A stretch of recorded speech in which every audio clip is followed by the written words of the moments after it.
सासू के अखिया जे लाल भैले आवरू गुलाब भैले हो।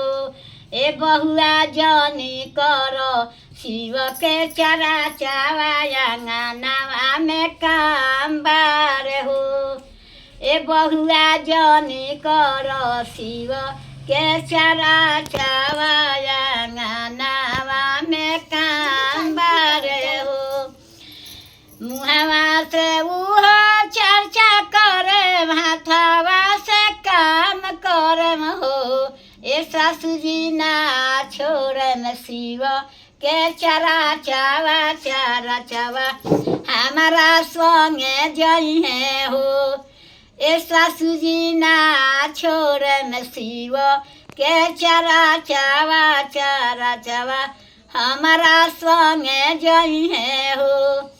दुआरा से गोतिन के अखिया जे लाल भैले आव रू गुलाब भैले हो।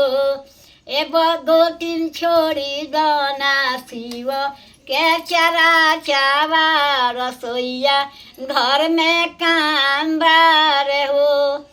ए गोतिन छोड़ी गना शिव के चरा चावा रसोईया घर में काम बार हो। हाथवा से मुह काम करम मुहा से चर्चा करम हो। ए गोतिन ना छोड़म शिव के चरा चावा हमारा संगे जइहे हो। ए गोतिन ना छोड़म शिव के चरा चावा हमारा संगे जइहे हो। ननदी के अखिया जे लाल भैले आवरू गुलाब भैले हो। ए भाभी छोड़ी दना शिव के चरा चावा रसोईया घर में काम बार हो। मुहवा से उह चर्चा करम हाथवा से काम करम हो। ए ननद ना छोड़म शिव के चरा चावा हमारा संगे जइहे हो।